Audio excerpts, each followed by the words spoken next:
Viene Navidad y mi hija me dijo que no vendría a visitarme. Una inquietud me invadió, así que me arriesgué a ir directamente a la casa de ella y su esposo para ver cómo estaba. Al llegar, vi a toda la familia de mi yerno brindando en la misma casa que yo había comprado, mientras mi hija estaba encadenada en el cobertizo, con el cuerpo lleno de moretones. Pateé la puerta principal, la tomé del brazo y la llevé conmigo al medio de la fiesta, y lo que hice después hizo que la familia de mi yerno lo recordara para siempre. Pero antes de continuar, asegúrate de estar suscrito al canal y cuéntanos en los comentarios desde dónde estás viendo este video. Nos encantaría saber hasta dónde llegan nuestras historias de venganza. Soy Elena García. Tengo 58 años y soy una madre que ha dedicado toda su vida a amar y proteger a su hija, Sofía. Todo mi mundo giraba en torno a su sonrisa, a esos ojos tan puros y a los sueños que solía compartir conmigo. Pero la noche de Navidad de aquel año, todo en lo que alguna vez creí, se rompió en pedazos. La tarde del 24 de diciembre estaba en mi cocina, acomodando con cuidado unas galletas en una vieja caja de lata. Había pasado toda la mañana haciéndolas como regalo navideño para Sofía. Me limpié las manos en el delantal, tomé el celular y llamé a Sofía. Tenía el corazón agitado, emocionada por escuchar su voz. Después del quinto timbrazo, su voz sonó, pero no era la voz alegre que yo esperaba. Hablaba en susurros, entrecortada, como si estuviera intentando que nadie más la oyera. «Mamá, no voy a poder ir. Yo tengo que quedarme con la familia de Ricardo». Sentí un nudo en el pecho. «¿Estás bien, Sofía?», pregunté tratando de mantener la calma. No alcanzó a responder cuando se escuchó un estruendo al otro lado de la línea.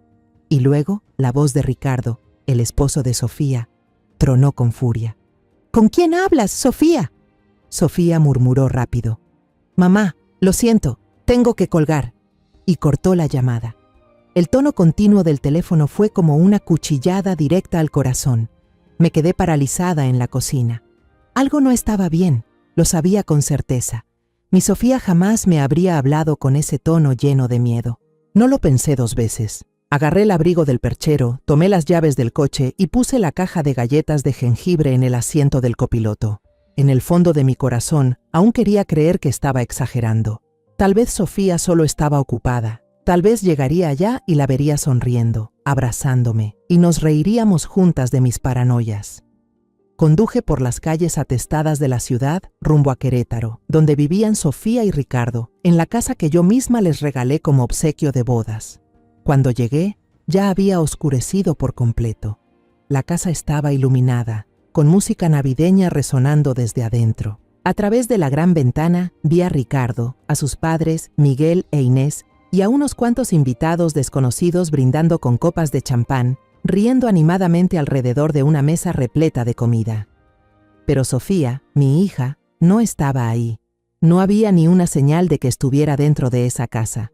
Estaba por acercarme a la puerta para preguntar por ella, cuando un sonido débil e insistente desde el fondo del jardín interrumpió mis pensamientos. Golpes en una puerta, no fuertes, pero llenos de desesperación, como si alguien suplicara ayuda. Venían del cobertizo escondido detrás de unos árboles. El corazón me latía con fuerza. Corrí hacia el fondo del jardín. Mis zapatos resbalaban sobre el pasto mojado y lleno de barro. La puerta del cobertizo apareció frente a mí, cerrada con un candado de hierro grueso. Los golpes seguían, cada vez más débiles, como si la persona del otro lado ya no tuviera fuerzas. Ya no podía pensar en nada más. Miré a mi alrededor y encontré un tronco grande que usaban para la chimenea del patio. Lo agarré con fuerza y con toda la energía que me quedaba, comencé a golpear una y otra vez el candado. El último candado cayó al suelo con un sonido seco. Empujé la puerta y la oscuridad helada del almacén me envolvió. En una esquina oscura vi una figura encogida, pequeña y frágil. «¿Sofía?», susurré. Mis ojos se acostumbraron poco a poco a la oscuridad y mi corazón se detuvo al darme cuenta de que era mi hija. Sofía estaba acurrucada en una esquina con un vestido fino y rasgado. Una gruesa cadena de hierro le rodeaba el tobillo. El otro extremo estaba asegurado a un grillete en la pared. Su rostro, sus brazos y sus piernas estaban llenos de moretones. unos ya amarillos por el tiempo, otros aún frescos y rojizos. Sus ojos estaban bien abiertos, llenos de pánico, pero al verme, brillaron con una débil chispa de esperanza. «Mamá», susurró con una voz ronca, como si hubiera llorado hasta no poder más. Me arrodillé a su lado y las lágrimas brotaron sin control. Con manos temblorosas, busqué el manojo de llaves colgado en un clavo cerca de la puerta. Abrí el candado, liberé su tobillo de la cadena y le puse mi abrigo encima, tratando de cubrir su fragilidad. «Ya estoy aquí, mi amor», murmuré, abrazándola con fuerza, sintiendo cómo su cuerpo temblaba sin parar. «Te sacaré de aquí». Ayudé a Sofía a ponerse de pie, pero sus piernas estaban tan débiles que prácticamente tuve que cargarla. Nos dirigimos directo a la casa principal, sin dudarlo. Pateé la puerta con fuerza. El golpe de la madera contra la pared sonó como una declaración de guerra. La fiesta adentro se congeló. Las risas, los brindis, la música, todo se detuvo. Todas las miradas se volvieron hacia nosotras. Inés, la madre de Ricardo, dejó caer su copa de vino. El líquido rojo se esparció por el suelo. Miguel, el padre de Ricardo, quedó paralizado, con el rostro completamente pálido. Ricardo fue el primero en recuperar la compostura. Se levantó, y la sonrisa en su rostro ya no era la de aquel hombre cortés que conocí cuando vino a presentarse. Entonces, era cruel, fría, como si disfrutara de la escena. «Oh, suegrita», dijo con una mueca, en tono burlón. «Llegaste justo a tiempo. Este pajarito intentó volar fuera de la jaula, así que tuve que darle una lección». Él y sus padres rieron de la manera más repugnante que jamás haya escuchado. Los invitados se miraban incómodos. Algunos bajaron la cabeza, como si no quisieran ver. Sofía apretó mi mano con fuerza. Su cuerpo temblaba de miedo. Yo lo miré fijamente a los ojos, sin decir una palabra, porque sabía que no hacía falta. Mis actos hablarían por mí. Sujeté la mano de Sofía y la guié fuera de esa casa. Minutos después, mi coche avanzaba por la oscuridad de la noche. Sofía iba encogida en el asiento del copiloto, envuelta en mi abrigo, pero aún así su cuerpo seguía temblando. Era cruel, fría, como si disfrutara de la escena. «Oh, suegrita», dijo con una mueca, en tono burlón, «llegaste justo a tiempo. Este pajarito intentó volar fuera de la jaula, así que tuve que darle una lección». Él y sus padres rieron de la manera más repugnante que jamás haya escuchado. Los invitados se miraban incómodos, algunos bajaron la cabeza, como si no quisieran ver. Sofía apretó mi mano con fuerza. Su cuerpo temblaba de miedo. Yo lo miré fijamente a los ojos, sin decir una palabra, porque sabía que no hacía falta. Mis actos hablarían por mí. Sujeté la mano de Sofía y la guié fuera de esa casa. Minutos después, mi coche avanzaba por la oscuridad de la noche. Sofía iba encogida en el asiento del copiloto, envuelta en mi abrigo, pero aún así su cuerpo seguía temblando. Ahora, verla ahí, rota y en silencio, me hacía sentir la peor traidora del mundo. Una madre que no supo proteger a la hija que más amaba. Las calles de Querétaro iban quedando atrás, dando paso a los caminos familiares que llevaban a mi casa. En el silencio del auto, los recuerdos empezaron a volver, despacio pero nítidos, como si alguien rebobinara una película vieja. Me vi a mí misma, muchos años atrás, cuando todavía era una Elena completamente distinta, no la vendedora de verduras amable del mercado, sino una joven agente del FGR, con la mirada aguda y el corazón lleno de determinación. Mi trabajo consistía en perseguir organizaciones criminales, redes de corrupción que se enraizaban en la sociedad como raíces venenosas. Era un mundo peligroso, donde un solo error podía costarte la vida. Recuerdo el día en que mataron a mi esposo, Luis. Él era periodista, un hombre valiente hasta el punto de la imprudencia, siempre investigando los rincones más oscuros de la sociedad. Cuando empezó a indagar en un gran caso de corrupción que involucraba a altos funcionarios, le supliqué que se detuviera. «Luis, tienes a Sofía, me tienes a mí», le dije, con las lágrimas corriendo por mi cara. Pero él solo sonrió. Puso su mano en mi mejilla y dijo: «Elena, si nosotros no luchamos, ¿quién lo va a hacer?». Una semana después, lo encontraron en un callejón. con 3 balazos en el pecho. Su muerte me destrozó, pero también me obligó a ser más fuerte, por Sofía, por mí misma. Para proteger a mi hija, construí una fachada perfecta. Dejé el trabajo administrativo en el FGR y pasé a ser agente encubierta.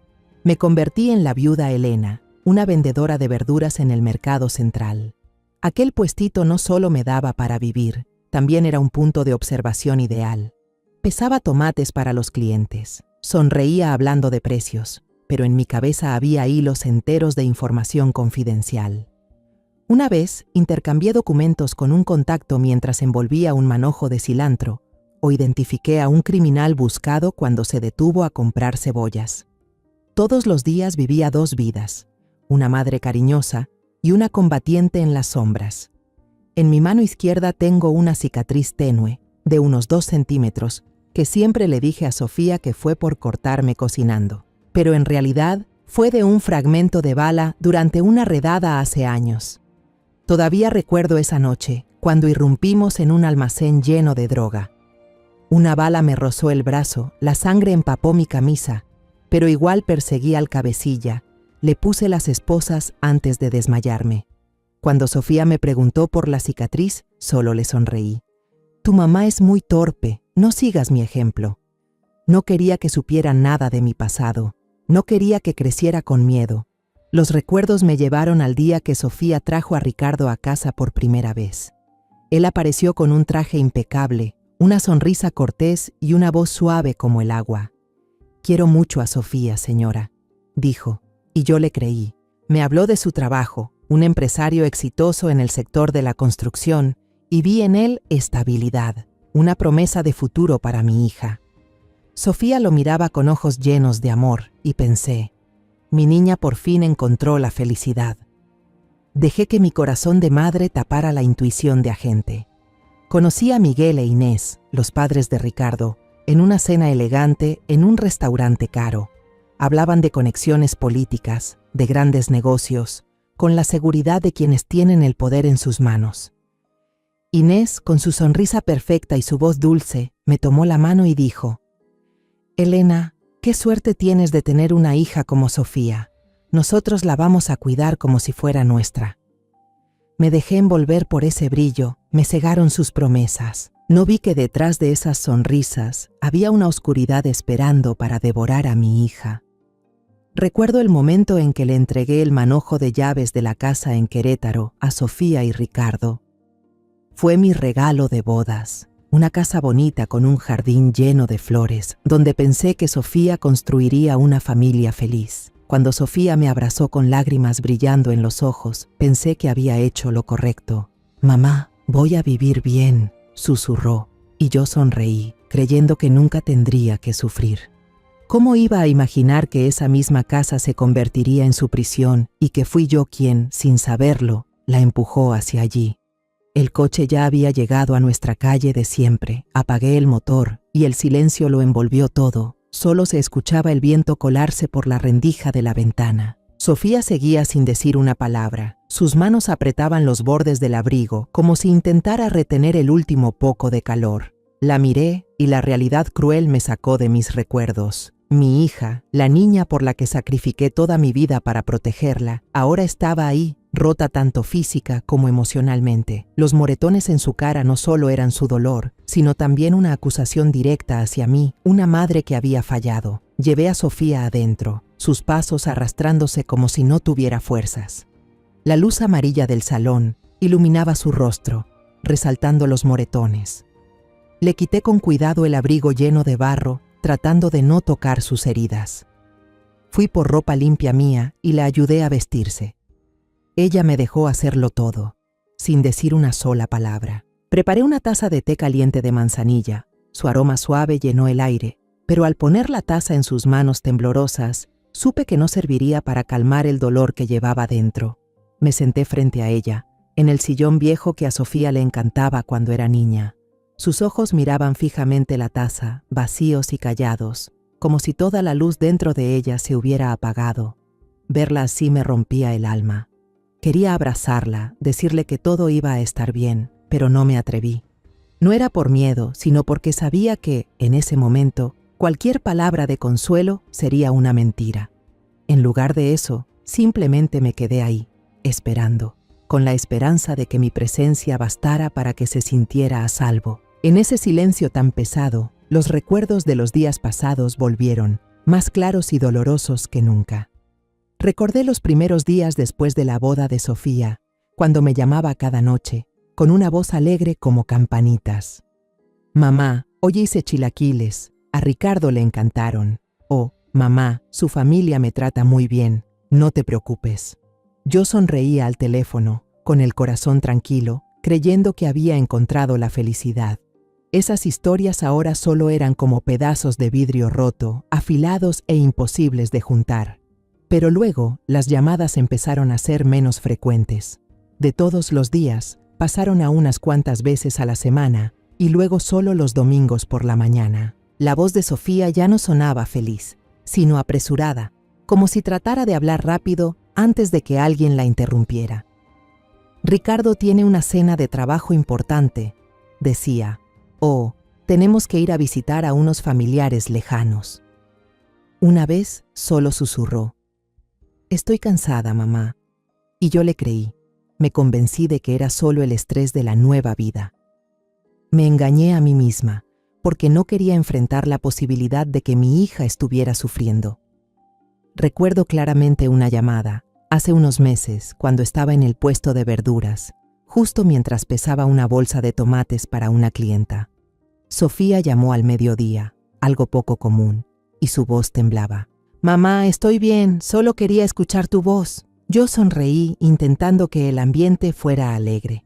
¿Extrañas a tu mamá, mi amor? Cuando tengas un tiempo, ven a casa. Te preparo unos tamales.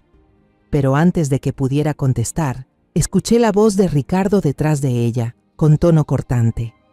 Ya hablaste mucho, Sofía. El sonido de la llamada colgándose vino justo después, y me quedé ahí, en medio del bullicio del mercado, sintiendo un escalofrío recorrerme la espalda. En ese momento pensé que era solo una queja cualquiera de esposo. Ahora entiendo que fue la primera señal, y la ignoré. El recuerdo más doloroso es el cumpleaños de Sofía, hace 3 meses.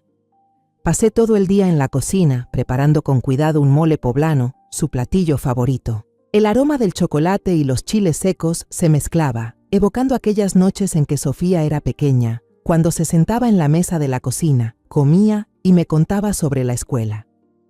Empaqué todo con cuidado, añadí un frasco de salsa casera y manejé hasta Querétaro sin avisar. Quería ver su sonrisa sorprendida, abrazarla y decirle que su mamá siempre está aquí. Cuando llegué, ya estaba oscureciendo. Toqué la puerta, con el corazón latiendo fuerte, pero quien abrió no fue Sofía, sino Inés, su suegra. Llevaba un vestido de seda costoso y su sonrisa era tan perfecta que parecía ensayada. «¡Ay, Elena! ¡Qué sorpresa tan linda!», dijo, con una voz dulce pero fría. «Qué lástima, Sofía y Ricardo acaban de irse a San Miguel de Allende para pasar el fin de semana. Llegaste apenas un poquito tarde». Sus palabras eran fluidas, pero algo no encajaba. Forcé una sonrisa. ¿Así? Ella no me dijo nada. Inés solo se encogió de hombros y me invitó a tomar té, pero rechacé. No quería quedarme en un lugar donde mi hija no estaba. Al darme la vuelta para irme, mi mirada se posó sin querer en el perchero junto a la puerta. Colgada ahí estaba la bufanda de lana color verde esmeralda que tejí para Sofía, el regalo que siempre llevaba con ella a donde fuera. Sofía solía decir: «Mamá, esta bufanda me abraza como tú, nunca la dejo». El corazón me dio un vuelco. Si Sofía se había ido de viaje, ¿por qué su bufanda estaba ahí? Una pequeña semilla de duda nació en mí, pero la aplasté de inmediato. «Tal vez se le olvidó», me dije, aunque en el fondo sabía que Sofía nunca olvidaría esa bufanda. Esa inquietud no me dejó en paz. Días después, llamé a Daniela, la mejor amiga de Sofía desde la universidad. Daniela siempre fue muy cercana a ella, compartían todos sus secretos. Cuando le pregunté por Sofía, la voz de Daniela se tornó preocupada de inmediato. «Señora Elena, justo iba a llamarla», me dijo, con la voz temblorosa. «No he podido comunicarme con Sofía. Le escribo y contesta de forma muy cortante, no como ella. ¿La llamo por videollamada?». y nunca responde. La última vez que escuché su voz fue hace más de un mes. Las palabras de Daniela me cayeron como un martillazo. Llamé a algunos amigos más de Sofía y todos me dijeron lo mismo. Uno dijo: Sofía prácticamente desapareció, señora. Nadie sabe cómo está. Otro susurró: una vez vi a Sofía en el supermercado, pero se veía asustada. Ricardo estaba justo a su lado, como vigilándola. Me senté allí, en la pequeña sala, escuchando el tic-tac del reloj de pared. La taza de té en las manos de Sofía ya estaba fría, pero ella seguía sujetándola con fuerza, como si fuera lo único que evitaba que se derrumbara. El hilo de recuerdos terminó, devolviéndome a la realidad, y comprendí todas las señales pequeñas, las llamadas cada vez más escasas, el tono cortante de Ricardo, la bufanda olvidada. Ahora formaban un cuadro aterrador. Yo las vi, las sentí, pero elegí creer en las mentiras porque no quería enfrentar la verdad, que mi hija estaba viviendo en el infierno. Extendí la mano y limpié suavemente la primera lágrima que bajaba por la mejilla de Sofía. Sus ojos se alzaron hacia mí, brillantes y llenos de dolor. «Mamá», murmuró con voz ronca, como si tuviera que hacer un gran esfuerzo para hablar. Le tomé la mano, la apreté fuerte y sentí cómo el muro que tenía dentro empezaba a derrumbarse. «No digas nada, Sofía», susurré, tratando de mantener la calma aunque el corazón se me rompía. «Estoy aquí, ya no vas a estar sola». Sofía soltó de repente la taza de té, que se estrelló contra el suelo de cerámica y se hizo trizas. Me sobresalté, pero antes de poder reaccionar, Sofía también se quebró. El llanto contenido por tanto tiempo brotó como una ola. Se lanzó a mis brazos. Sus manos delgadas se aferraron con fuerza a mi blusa, como si yo fuera el único salvavidas en un mar de dolor. Antes de continuar con la siguiente parte, te recuerdo que estás viendo esta historia en el canal Historias que Duelen, donde cada detalle tiene un precio. Cuando los sollozos de Sofía comenzaron a calmarse, levantó la cabeza. Sus ojos, enrojecidos, reflejaban una leve determinación. Su voz seguía ronca, como si cada palabra saliera desde lo más profundo. «Mamá, tengo que contarte todo». Asentí, le tomé la mano y la apreté suavemente para darle fuerza. «Tómate tu tiempo, Sofía, te escucho». Sofía respiró hondo, temblando, y empezó a hablar. Todo comenzó una tarde, unos meses después de la boda, cuando buscaba unos papeles del seguro en el estudio de Ricardo. Revisaba los documentos sobre el escritorio y, sin querer, tiró una pila de carpetas al suelo. Al agacharse para recogerlas, descubrió un compartimento secreto en el fondo del mueble, cuidadosamente escondido. Curiosa, lo abrió, y lo que encontró le cortó la respiración. No eran papeles del seguro, sino contratos de construcción de obras públicas. Un hospital, una escuela, un puente. Los costos de materiales estaban inflados 3 o 4 veces. Había facturas de empresas de transporte que Sofía sabía que no existían. «Lo leí una y otra vez, mamá», dijo con voz temblorosa.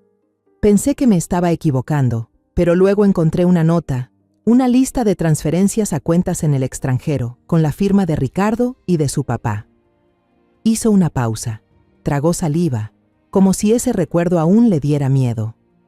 Esa noche, Sofía puso los documentos sobre la mesa del comedor frente a Ricardo. Me contó que le temblaban las manos, pero intentó mantener la voz firme.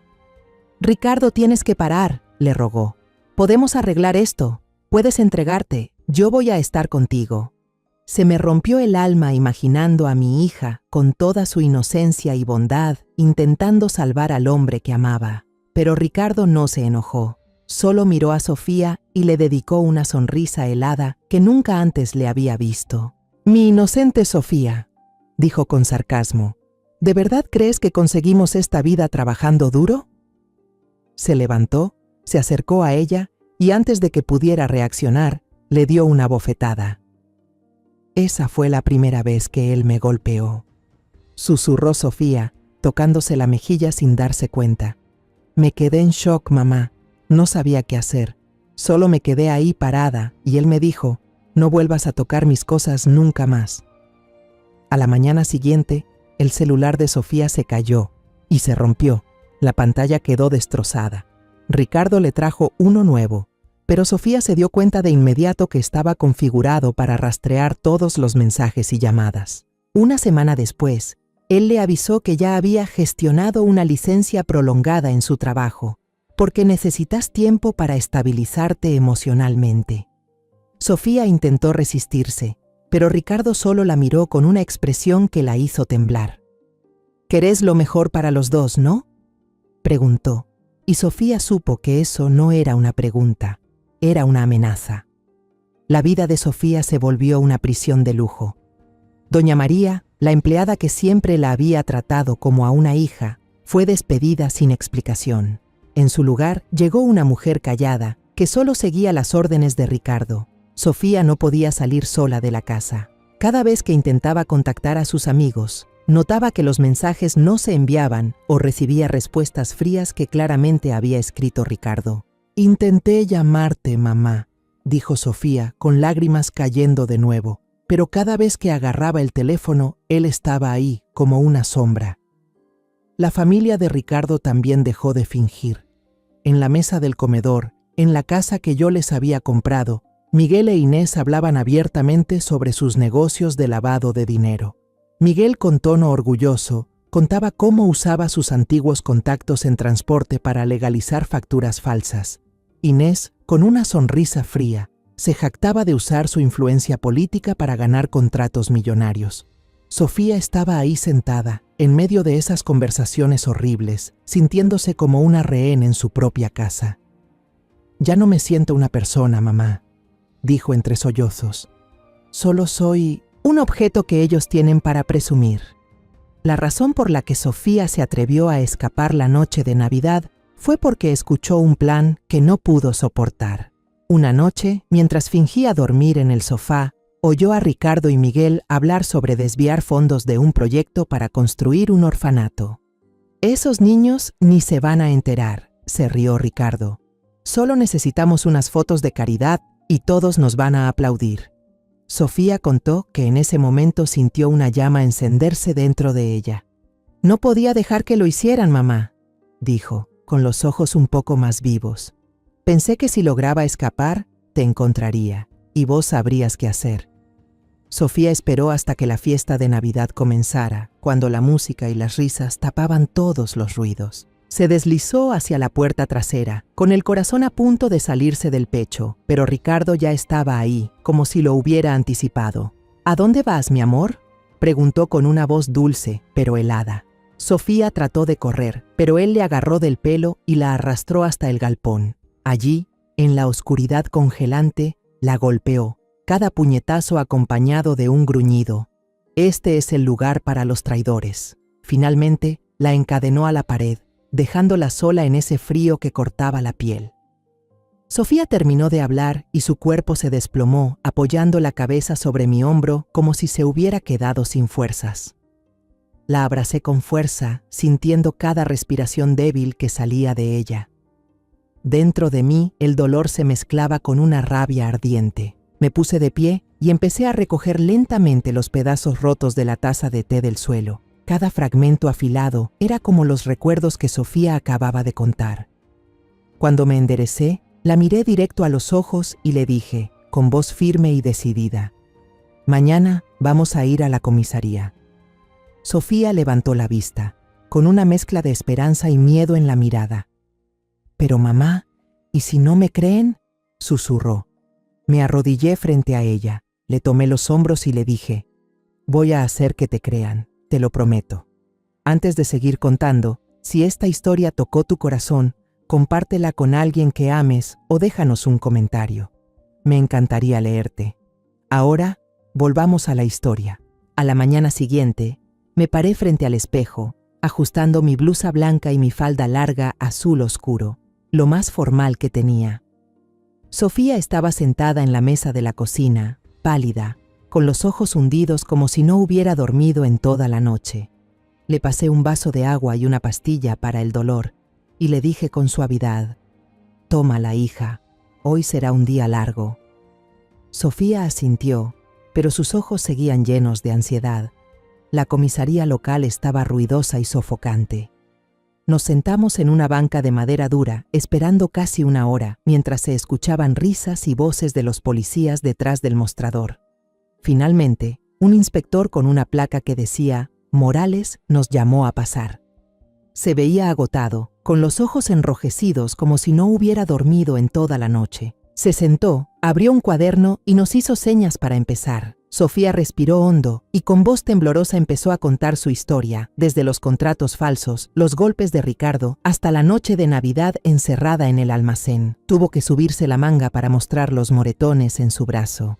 Esto es lo que él me hizo, dijo Sofía con la voz entrecortada. Yo miré a Morales, buscando un mínimo gesto de empatía, pero él solo anotaba, con el rostro completamente impasible. Añadí mi propia declaración, contando cómo rompí la puerta del almacén, la cadena de hierro, la sonrisa cruel de Ricardo. Traté de mantener la voz serena, pero cada palabra era como una cuchillada en el pecho. Morales seguía escribiendo de forma automática, pero cuando Sofía mencionó el nombre de Ricardo, y sobre todo el de Inés, la ex senadora, noté que se detuvo. Sus dedos tamborilearon suavemente sobre la mesa, un gesto pequeño que me heló la sangre. Algo no estaba bien. Morales cerró el cuaderno y nos miró con una expresión difícil de leer. «Voy a ir a su casa para revisar la situación», dijo con tono neutral. «Pero para evitar tensiones, será mejor que esperen en la patrulla».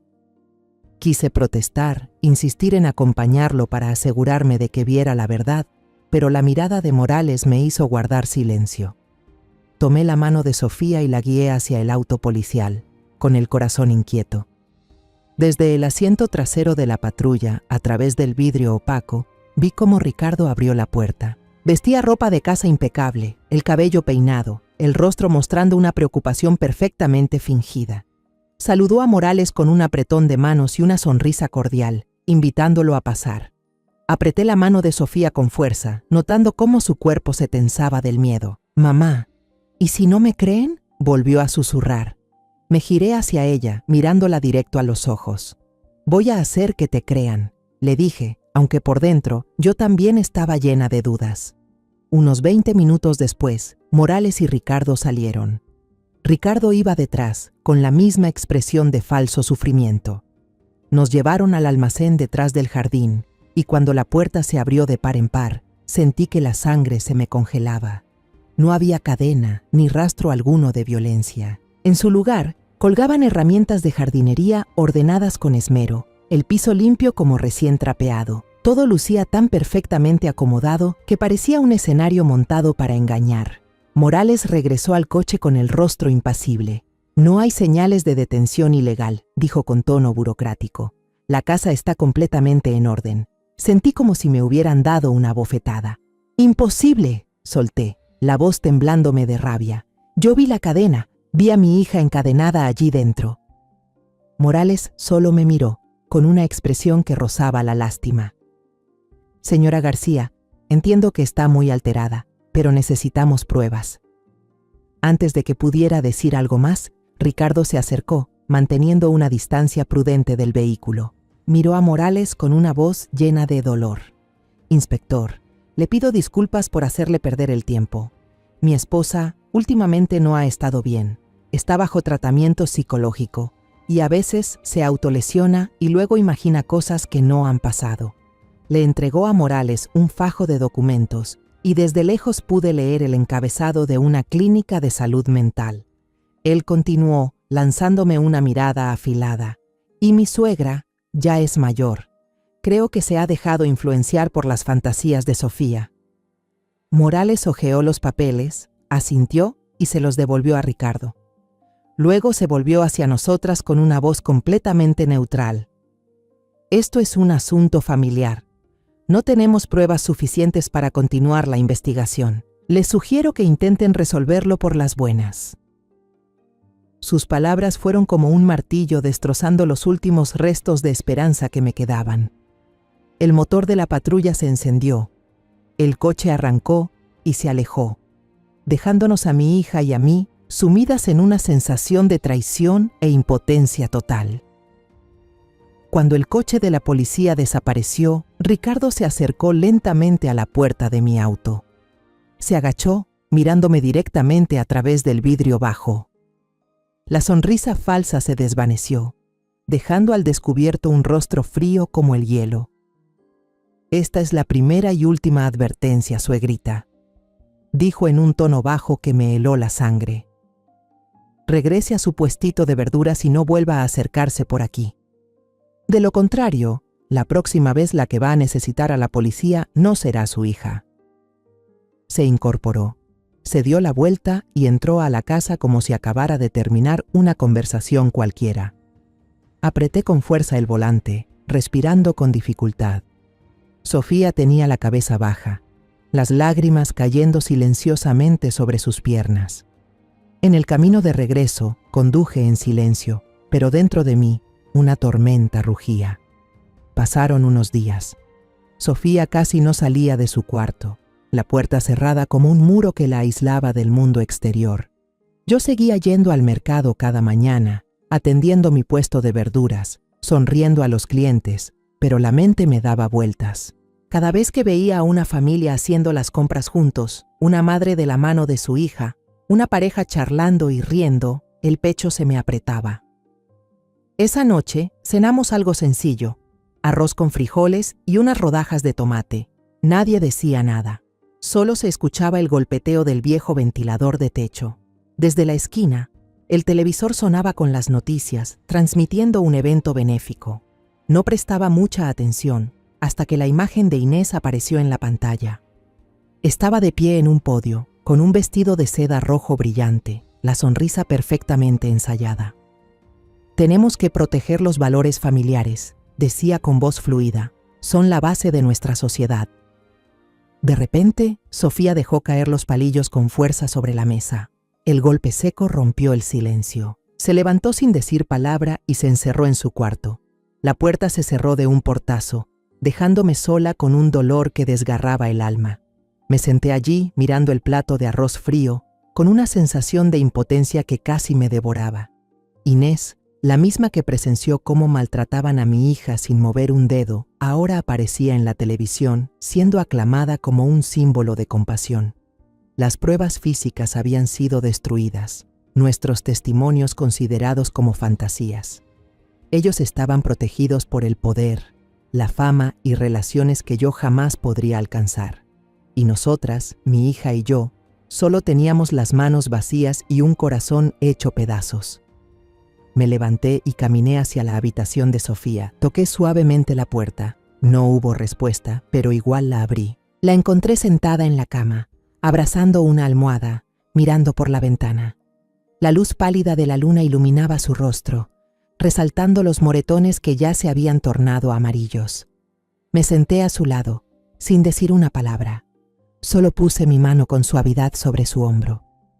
«Sofía», dije por fin, con voz baja y tranquila, «trata de recordar, lo que sea, aunque sea pequeño, un papel, un mensaje, una conversación que hayas escuchado sin querer, cualquier cosa que Ricardo no sepa que existe». Sofía negó con la cabeza, con voz cansada.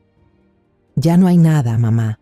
Él se llevó todos mis teléfonos, mi computadora. Todo está controlado». Bajó la mirada, apretando con fuerza la cobija, como si estuviera tratando de sostenerse con lo último que le quedaba. Quise decir algo para consolarla, pero sabía que en ese momento las palabras vacías solo la harían sentir peor. Nos quedamos en silencio, con solo el sonido del viento entrando por la rendija de la ventana. Estaba a punto de levantarme, pensando que quizá necesitaba tiempo, cuando Sofía de repente levantó la cabeza. Sus ojos se abrieron, brillando con un pequeño destello de esperanza. «Espera», susurró, como si acabara de recordar algo importante. La miré, con el corazón acelerado. «¿Qué pasa, hija?», pregunté, intentando mantener la calma, aunque la esperanza ya me había invadido. Sofía respiró hondo, con la voz temblorosa. «María, la empleada que teníamos antes, ella intentó ayudarme». Empezó a contar, con voz pausada pero firme. María había trabajado para la familia desde que Sofía se casó. Una mujer mayor, de sonrisa amable. Fue la única que notó los cambios en Sofía, los moretones escondidos bajo el maquillaje, la mirada de miedo cada vez que Ricardo se acercaba. Nunca me dijo nada directamente, contó Sofía, pero su mirada me decía que lo sabía. Luego relató el último día que María trabajó con ellos, antes de que Inés la despidiera sin motivo. Aquella mañana, mientras Sofía lavaba los platos en la cocina, María se le acercó sigilosamente y le puso en la mano un celular barato, de esos viejos que solo sirven para llamar, mandar mensajes y tomar fotos de mala calidad. «Señorita, guárdelo, por si algún día lo necesita», le susurró, con voz apurada y los ojos mirando hacia la puerta. «No deje que el patrón lo sepa». Sofía escondió el teléfono en el bolsillo de su bata, con el corazón latiéndole con fuerza, sin entender por qué María hacía eso, pero con una corazonada de que era su salvavidas. Como era un aparato tan viejo, Ricardo nunca sospechó, dijo Sofía, con un leve temblor en la voz.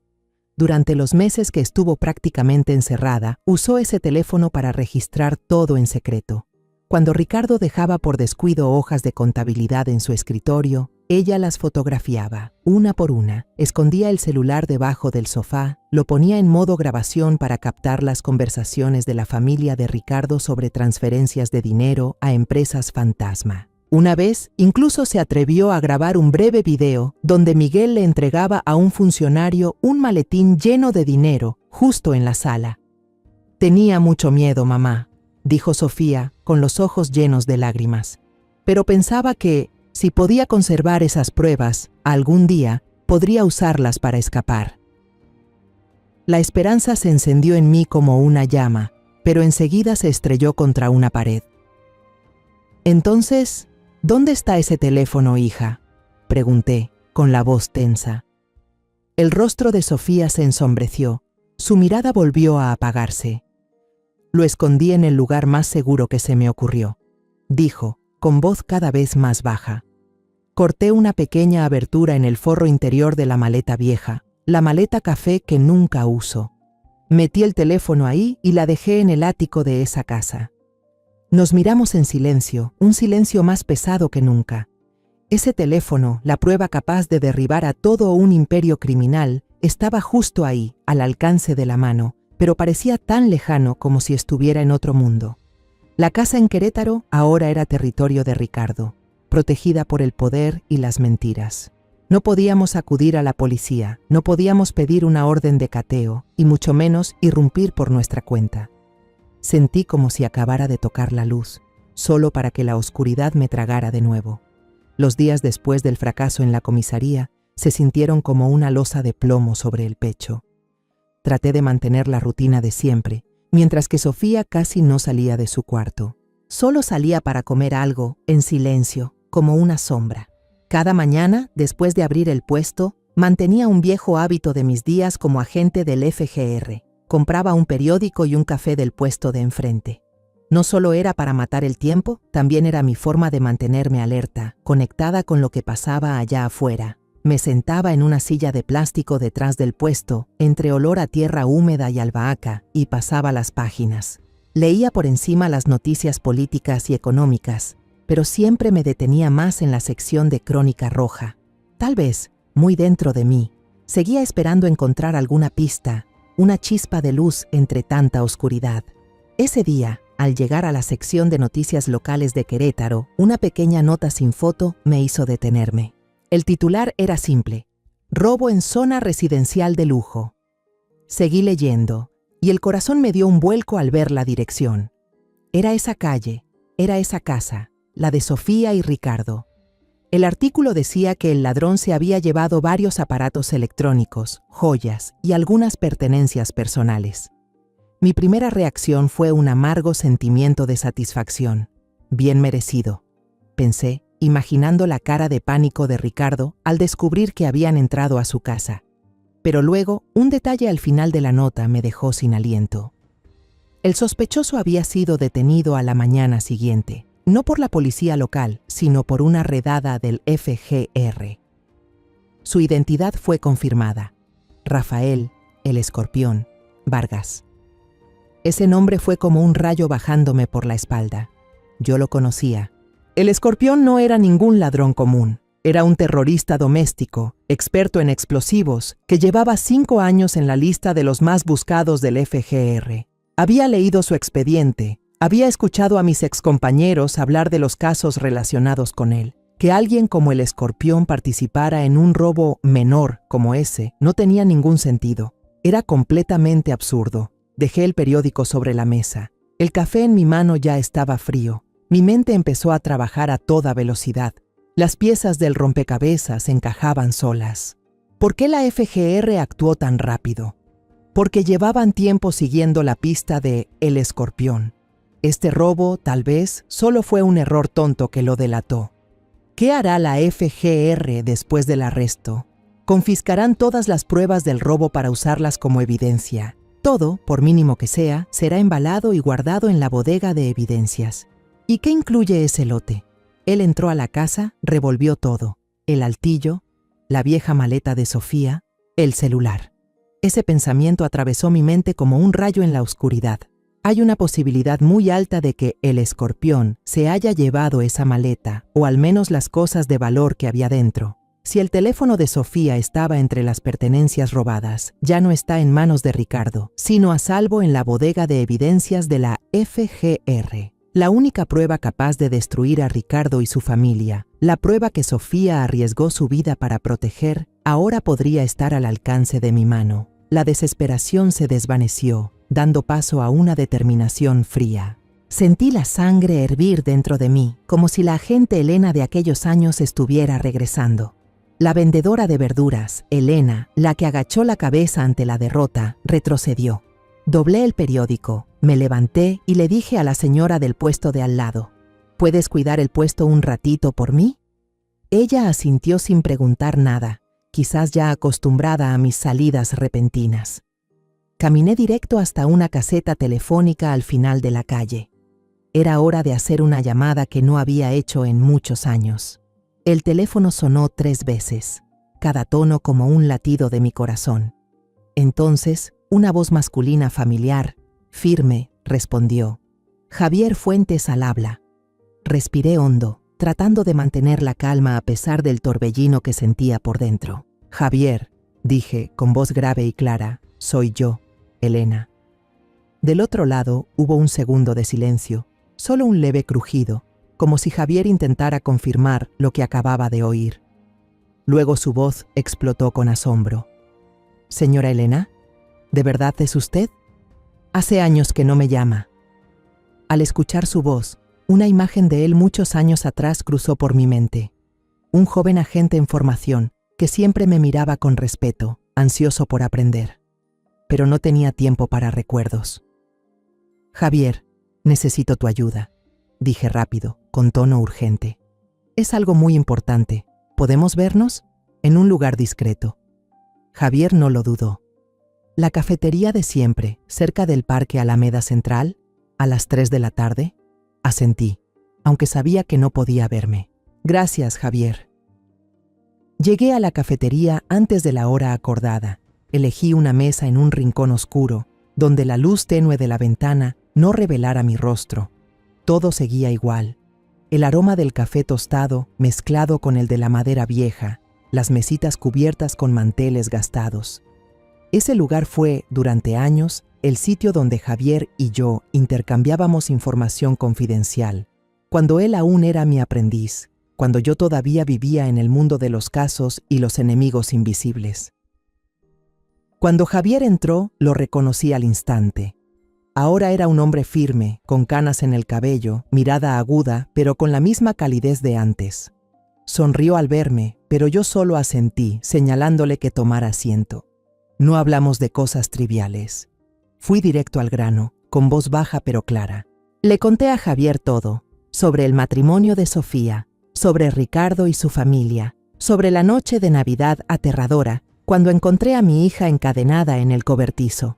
Le hablé de la indiferencia de la policía local, de cómo descartaron nuestro testimonio como si fuera un cuento absurdo. Y por último, le conté sobre el teléfono secreto de Sofía, sobre el robo del escorpión y la esperanza de que estuviera guardado en la bodega de pruebas de la FGR. Hablé despacio, pero cada palabra era como una cuchillada. removiendo el dolor que había intentado enterrar. Javier escuchaba sin interrumpirme, con el rostro cada vez más serio. Vi cómo apretaba su taza de café, como si intentara contener la rabia. Cuando terminé de hablar, me miró directo a los ojos, sin un atisbo de duda. «¿Qué quiere que haga?», preguntó, con voz grave pero decidida. Respiré hondo, intentando mantenerme serena. «No te estoy pidiendo que rompas la ley, Javier. Solo necesito que verifiques algo. La bodega de pruebas del caso de El Escorpión. Revisa si entre las evidencias hay un celular Nokia viejo, negro. Puede estar dentro de una maleta de cuero marrón y desgastada». Javier frunció el ceño. «¿Solo eso?». Asentí con la cabeza, pero añadí: «Si lo encuentras, convence a tu superior de que vale la pena revisarlo. Solo di que viene de una fuente de inteligencia confiable». Hice una pausa, lo miré a los ojos y susurré: «Javier, esta es mi única oportunidad de salvar a mi hija». Él asintió, con una mirada decidida. «Entiendo, doña Elena, haré todo lo posible». Javier se fue, y yo regresé a casa con el corazón dividido entre la ansiedad y la esperanza.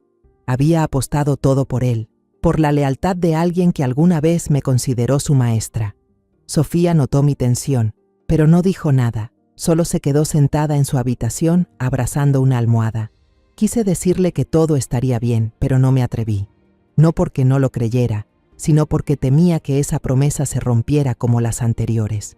Toda esa tarde pareció durar un siglo. No pude hacer nada, solo caminar de un lado a otro de la casa, mirando cómo el reloj marcaba cada segundo. Cada timbre, cada ruido de auto me hacía sobresaltarme. Intenté limpiar la cocina, pero mis manos temblaban tanto que dejé caer un plato. Cuando los pedazos se estrellaron contra el suelo, me dejé caer, cubriéndome el rostro, sintiendo cómo toda mi fuerza me abandonaba. «Tengo que ser fuerte», me dije, «por Sofía». Pero en el fondo, tenía miedo. Miedo de que Javier no encontrara nada. Miedo de que esta esperanza no fuera más que un espejismo. Cerca de las 7 de la noche, sonó el teléfono. Era un número desconocido. Contesté, con el corazón latiendo con fuerza. «Doña Elena», la voz de Javier sonó, no sorprendida, sino sacudida. «Lo encontramos. El teléfono, tal como lo describió». Sentí que podía volver a respirar después de tantos días de ahogo. Las lágrimas cayeron en silencio, pero mantuve la voz firme. «Gracias, Javier. ¿Hay algo en él?». Javier se quedó callado un momento, como buscando las palabras. «Doña Elena, logramos desbloquearlo y revisar la información. Dios mío, esto no es solo lavado de dinero. Hay listas de sobornos a funcionarios, planes para apropiarse de tierras públicas, transacciones ilegales. Los nombres de Ricardo, Miguel e Inés son apenas la punta del iceberg. Esta red llega mucho más lejos de lo que usted imagina». Su voz se volvió urgente. «Usted y Sofía no salgan de la casa, enciérrense bien. No vayan a ningún lado. Vamos a enviar un equipo para protegerlas. Este caso ahora está en manos de la FGR». Después de la llamada de Javier, el ambiente en nuestra pequeña casa cambió. El silencio desesperado fue reemplazado por un silencio tenso. Me senté en el viejo sillón, con las manos apretando el borde de mi blusa, sin apartar la vista de Sofía. Ella me miraba, con los ojos brillantes, y por primera vez en muchos días, se asomó en su mirada un rayo de esperanza mezclado con miedo. «¿De verdad, mamá?», susurró, con la voz temblorosa, como si no se atreviera a creerlo. Solo asentí, tomándole la mano con fuerza, apretándola para que sintiera mi determinación. «Sí, mi amor», dije, intentando mantener la voz serena, aunque por dentro todo era un torbellino. «Todo esto está a punto de terminar». Menos de una hora después, un sedán negro, sin ninguna señal distintiva, se estacionó en silencio frente a nuestra casa. 2 hombres de civil bajaron del auto, con porte profesional y mirada fría. No tocaron el timbre, sino que llamaron directamente a mi número, con voz grave y directa. «Señora García, venimos de parte del señor Fuentes. Estamos aquí para garantizar la seguridad de usted y de la señorita Sofía». Abrí la puerta, sintiendo una corriente de aire diferente, como si su presencia hubiera disipado parte de la oscuridad que nos rodeaba. Inspeccionaron la casa, aseguraron las ventanas y se posicionaron en las esquinas del cuarto, en silencio pero atentos. Por primera vez en muchos días, sentí que ya no estábamos solas. Sofía y yo no salimos, nos quedamos dentro, como pájaros enjaulados, esperando noticias. Javier se convirtió en nuestro único vínculo con el mundo exterior. Mantenía el teléfono a mi lado y cada timbre hacía que mi corazón diera un vuelco. Al amanecer del día siguiente, cuando apenas despuntaba el sol, el teléfono sonó. Contesté y la voz de Javier sonó, grave y acelerada. «Ya está, señora Elena. Entramos a la casa a las 5 de la mañana». Describió la escena con la precisión de un agente. Ricardo, Miguel e Inés fueron arrestados aún en pijama, con el cabello despeinado. La arrogancia que los había caracterizado se había desvanecido, reemplazada por el pánico y la incredulidad. Inés gritaba: «¿No saben quién soy? ¡Tengo contactos!». Pero los agentes de la FGR solo la esposaron con frialdad y la arrastraron al coche como a cualquier criminal. Al escuchar a Javier, sentí como si una corriente eléctrica recorriera mi cuerpo. Me giré hacia Sofía y la vi abrazada a una almohada, con los ojos muy abiertos y lágrimas rodando por su rostro. «¿Ya los atraparon, mamá?», preguntó entre sollozos. Asentí y la atraje hacia mi pecho. «Así es, mi amor, ya no podrán escapar».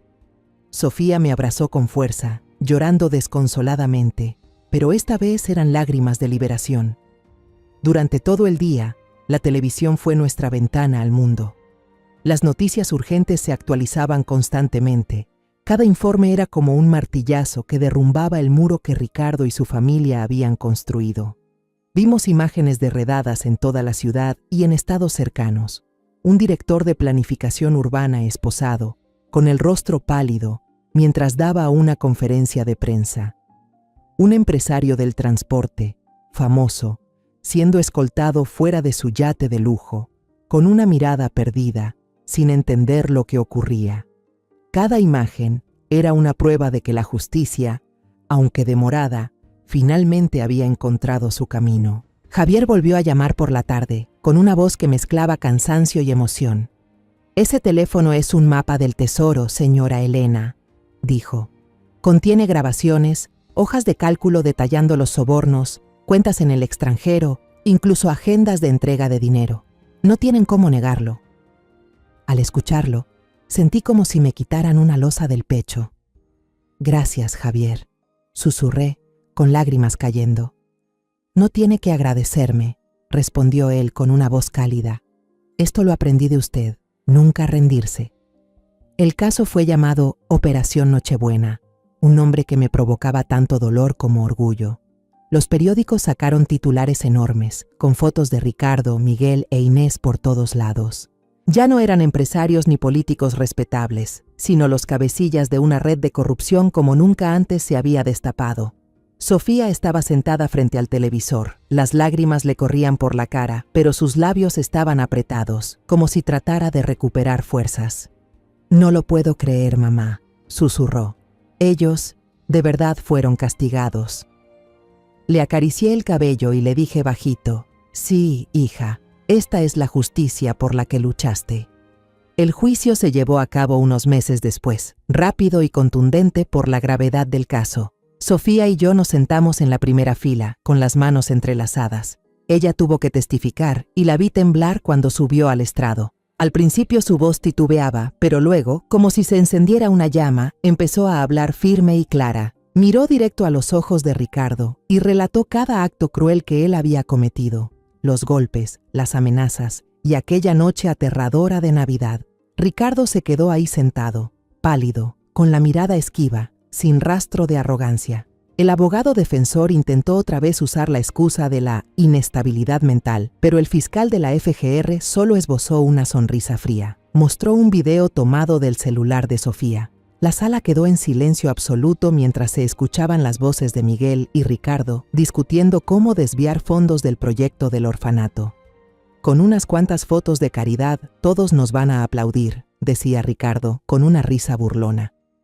Un murmullo recorrió la sala, e Inés bajó la cabeza, cubriéndose la cara, como si supiera que ya no había escapatoria. La sentencia se dictó una tarde de lluvia. Ricardo fue condenado a cadena perpetua, sin posibilidad de libertad condicional. Miguel e Inés, junto a sus cómplices, recibieron condenas de varias décadas de prisión.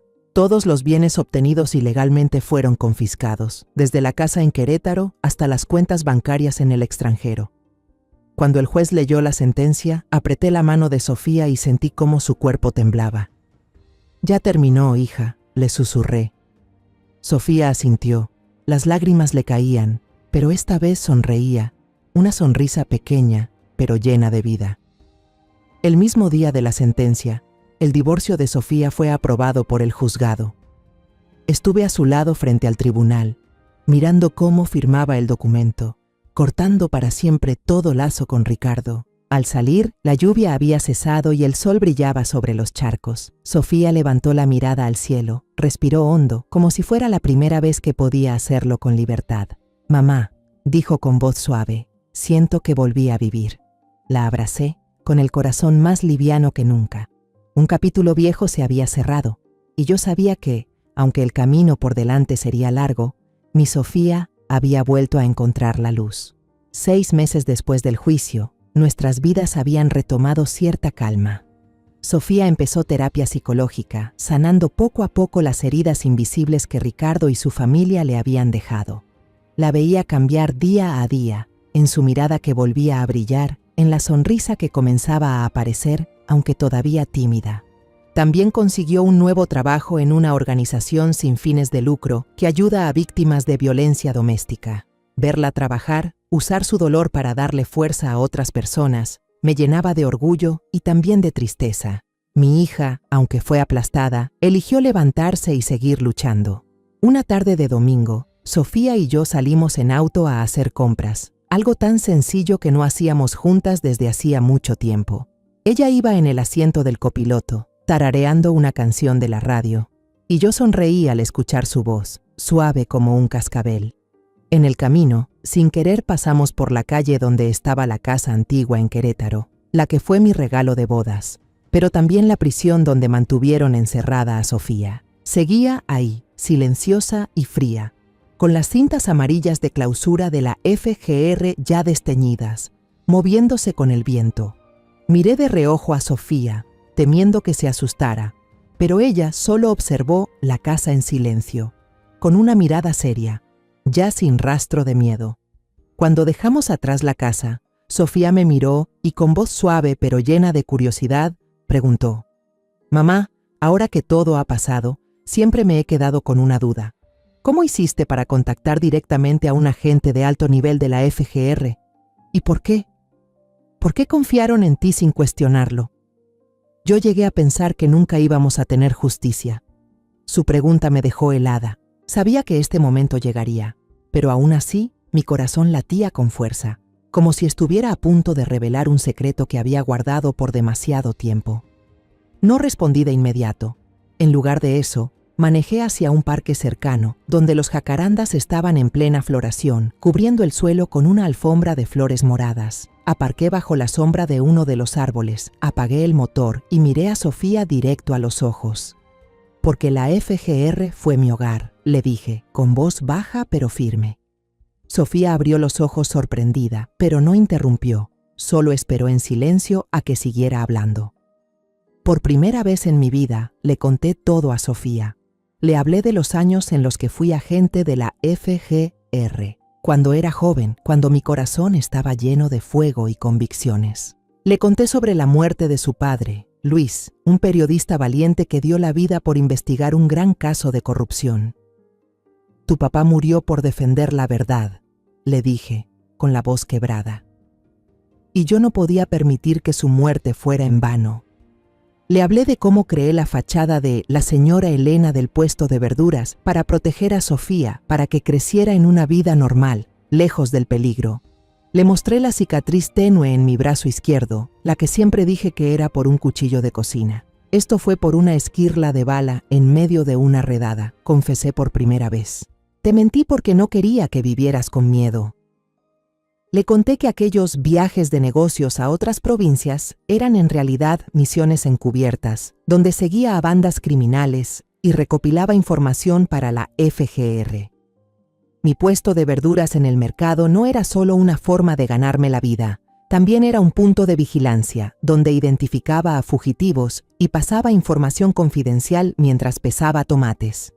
Una vez ayudé a atrapar a un narco ahí mismo en el mercado, le dije, sonriendo al recordarlo. Compró un manojo de cilantro sin saber que yo ya había alertado al equipo especial. Sofía escuchaba sin decir una palabra, con los ojos bien abiertos, llenos de asombro. Vi cómo tocó la cicatriz en mi brazo, con los dedos temblorosos, como si estuviera tocando una parte de su madre que nunca había conocido. Cuando terminé de contarle todo, esperé su enojo, su decepción por haberle ocultado tanto durante tanto tiempo. Pero Sofía solo sonrió, entre lágrimas, y dijo: «Entonces, todos estos años, fui criada por una agente, y dejaste todo eso, por mí». Asentí con la cabeza, tomé su mano, sentí el calor en esa manita. «Solo quería que tuvieras una vida normal, Sofía. Quería que estuvieras a salvo, pero fallé al dejarte en manos de esa familia. Nunca voy a perdonarme por eso». Mi voz temblaba, las lágrimas corrían por mis mejillas, pero no las oculté. Quería que Sofía viera la verdad, tanto el dolor como el amor que sentía por ella. Sofía negó con la cabeza, con una mirada firme. «No fallaste», dijo con seguridad. «Me salvaste. Me enseñaste que la justicia sí existe, que aunque el mundo sea cruel, siempre hay personas que luchan». Sus palabras fueron como una brisa cálida que alivió las heridas dentro de mí. La abracé. Sentí su corazón latiendo con fuerza y supe que, a pesar de mis errores, Sofía elegía perdonarme y seguir amándome. Miré por la ventana, hacia la ciudad que brillaba bajo la luz del atardecer. «La justicia no siempre toma el camino correcto, hija», dije con voz grave, «pero siempre encuentra su rumbo cuando hay quienes se atreven a luchar por ella». Sofía asintió, sin soltar mi mano. «Eso lo aprendí de ti», dijo, y su sonrisa, esta vez, brillaba como el sol. Nos quedamos ahí un buen rato, mano con mano, bajo la sombra del jacarandá. Los pétalos morados caían suavemente sobre el parabrisas, como un recordatorio de que, a pesar de lo dura que puede ser la vida, siempre hay momentos hermosos. Un nuevo capítulo de nuestras vidas había comenzado de verdad, sin secretos, solo con la verdad y un futuro abierto por delante. Si tú también has sido una madre sentada frente a un plato de comida fría, frente a una puerta cerrada, con el corazón hecho pedazos sin saber qué hacer, quiero que escuches esto. No somos débiles por haber guardado silencio. No somos un fracaso por no haber visto las señales desde el principio. Yo también me culpé. También pensé que ojalá hubiera actuado antes. Pero mi historia de venganza no empezó con rabia, sino con amor. Si ahora te sientes impotente, perdida entre tantas mentiras, recuerda, mientras tu corazón siga latiendo, tienes fuerza para cambiarlo todo. No te calles. Empieza con una pregunta, un abrazo, un pequeño paso, porque a veces solo necesitas ponerte de pie para que el mundo entero empiece a cambiar. La historia que acabas de escuchar ha sido modificada en nombres y lugares para proteger la identidad de quienes estuvieron involucrados. No la compartimos para juzgar, sino con la esperanza de que alguien escuche y se detenga a reflexionar. ¿Cuántas madres están sufriendo en silencio dentro de su propio hogar? De verdad me pregunto, si tú estuvieras en mi lugar, ¿qué harías? ¿Elegirías el silencio para mantener la paz? ¿O te atreverías a enfrentarlo todo para recuperar tu voz? Quiero saber tu opinión sobre esta historia de historias que duelen, o cualquier sugerencia para que podamos mejorar nuestro contenido. Dios siempre bendice, y yo creo firmemente que el valor nos llevará a días mejores. En este momento, en la pantalla final te dejaré 2 de las historias más queridas del canal. Estoy segura de que te sorprenderán. Gracias por haberte quedado conmigo hasta este instante. Si esta historia tocó tu corazón, dale like, suscríbete al canal y activa la campanita para no perderte las próximas historias.